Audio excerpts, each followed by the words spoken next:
கலநடை எப்படி சார் இருக்கு ஈரோட்டில்? ஈரோடு கிழக்கு சட்டமன்ற தொகுதியில் காங்கிரஸ் கட்சியினுடைய மூத்த தலைவர் அருமையண்ணன் ஈவிகே சிலங்கோவன் அவர்கள் மறைவை ஒட்டி இடைத்தேர்தல் நடைபெற்று கொண்டிருக்கிறது. இந்த இடைத்தேர்தலில் திமுக இந்தியா கூட்டணி சார்பில் திமுகவின் வேட்பாளர் அருமை சகோதரர் சந்திரகுமார் அவர்கள் போட்டியிடுகிறார். அவரை எதிர்த்து நாம் தமிழர் கட்சி சுயேட்சை வேட்பாளர்கள் களமிறங்கி வேலை செய்து கொண்டிருக்கிறார்கள். ஆனால் திராவிட முன்னேற்ற கழகம் திமுக தலைவர் டாக்டர் கலைஞர் அவர்கள் செய்த சாதனைகள், தளபதி மு.க. ஸ்டாலின் அவர்கள் செய்த சாதனைகள் இன்றைக்கு இத்தொகுதி முழுவதும் பரவலாக பேசப்படுகிறது. அது மட்டுமல்ல, ஈரோட்டை உருவாக்கிய சிற்பி அமைச்சர் முத்துசாமி அண்ணன் அவர்கள் தொடர்ந்து இந்த மக்களுக்காக தனது வாழ்நாளை அர்ப்பணித்து, குறிப்பாக ஈரோடு பேருந்து நிலையமாக இருந்தாலும் சரி, பெருந்துறை நிலையில் காசநோய் மருத்துவமனை, பெருந்துறை சாண்டோரியம் மருத்துவமனை, சித்தோடு IRTT மருத்துவக் கல்லூரி, இப்படி ஈரோட்டிற்கு எண்ணற்ற திட்டங்களை செய்திருக்கிறார். அது மட்டுமல்ல, இன்றைக்கு தமிழகத்திலே குறிப்பாக மேற்கு மண்டலங்களிலே பொது இடத்திலே புரட்சியாளர் அம்பேத்கர் அவர்களுக்கு சிலை எங்கும் இல்லை. ஆனால் ஈரோட்டில் தந்தை பெரியார் சிலை அருகில் புரட்சியாளர் அம்பேத்கர் சிலை கடந்த ஜனவரி 26, 2022ஆம் ஆண்டு நமது அமைச்சர் முத்துசாமி அவர்கள் தனது சொந்த நிதியை அளித்து சிலையை உருவாக்கி கொடுத்தார். அது மட்டுமல்ல, இன்றைக்கு தீரன் சின்னமலை எப்படி இந்திய நாட்டின் விடுதலைக்காக களமிறங்கி போராடியவர், அவருடன் இணைந்து அவர் அனைத்து சமுதாய இளைஞர்களையும் ஒருங்கிணைந்து நாட்டின் விடுதலைக்காக போராடினார். அப்பொழுது தீரன் சின்னமலையோடு மாவீரன் பொல்லான் அருந்தியர் சமூகத்தைச் சேர்ந்த தோழர் போராடி இருக்கிறார். அவருடைய நினைவு சின்னம் அமைக்க வேண்டும் என்ற எங்களுடைய கோரிக்கையை ஏற்று கடந்த 10 ஆண்டு கால கோரிக்கையினுடைய வெளிப்பாடாக இன்றைக்கு அவருக்கு நினைவிடம் அமைப்பதற்கு ஈரோடு மாவட்டம் அரச்சலூர் ஜெயராம்பரத்திலே 1 ஏக்கர் நிலம் ஒதுக்கீடு செய்து கடந்த டிசம்பர் 20ஆம் தேதி அன்று மாண்புமிகு தமிழக முதல்வர் அவர்கள் நேரடியாக வந்து அங்கே அடிக்கலாட்டப்பட்டது. அதற்கு நிதி 5 கோடியே 4 கோடியே 90 லட்சம் நிதி ஒதுக்கீடு செய்திருக்கார். இப்படி எண்ணற்ற சாதனை சொல்லலாம்.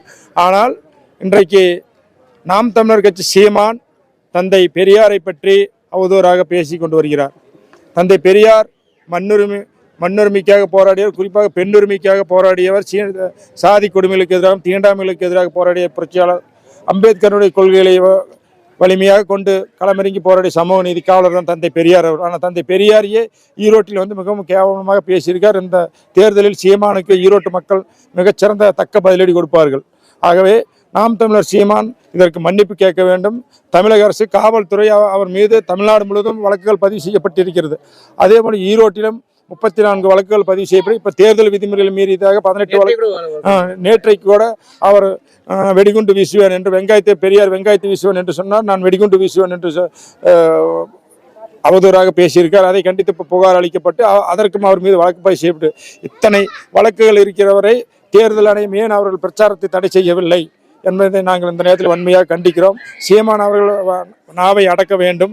ஏனென்று சொன்னால் அவர் இனம், மொழி, பிரிவினைவாதம் குறித்து வரலாறு தெரிய பேசுகிறார். கடந்த சட்டமன்ற இடைத்தேர்தல் நடக்கின்ற பொழுது குறிப்பாக அருந்தியர் மக்களை ஆந்திராவிலிருந்து மலமல்ல வந்த வந்தேரிகள் என்று பேசினார்கள். அதை கண்டித்து நாங்கள் மிகப்பெரிய ஒரு போராட்டத்தை நடத்தி அதற்கு அன்றைக்கே கருங்கல்பாளையம் காவல் நிலையத்தில் வழக்கு பதிவு செய்யப்பட்டது.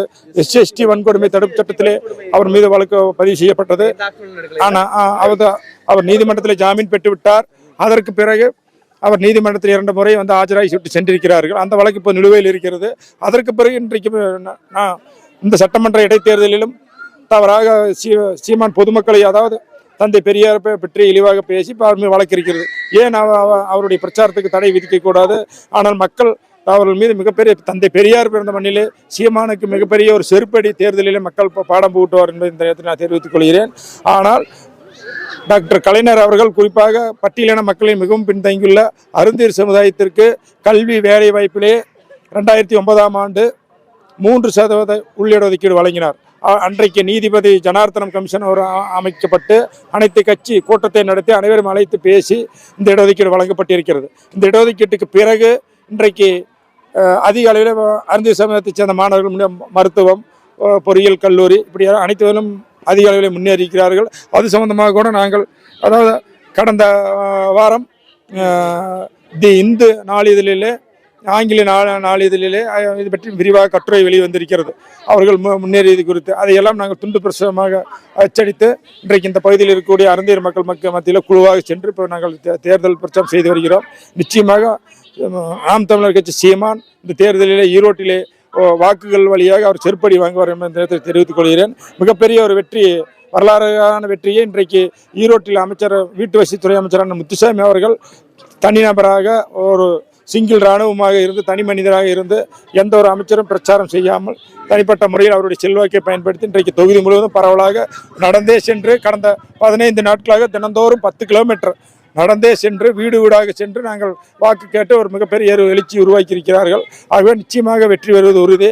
கண்டிப்பாக நாம் தமிழர் சீமானுக்கு ஈரோட்டு மக்கள் வாக்காளர்கள் அவருக்கு தக்க பாடம் புகட்டுவார் என்று தெரிவித்து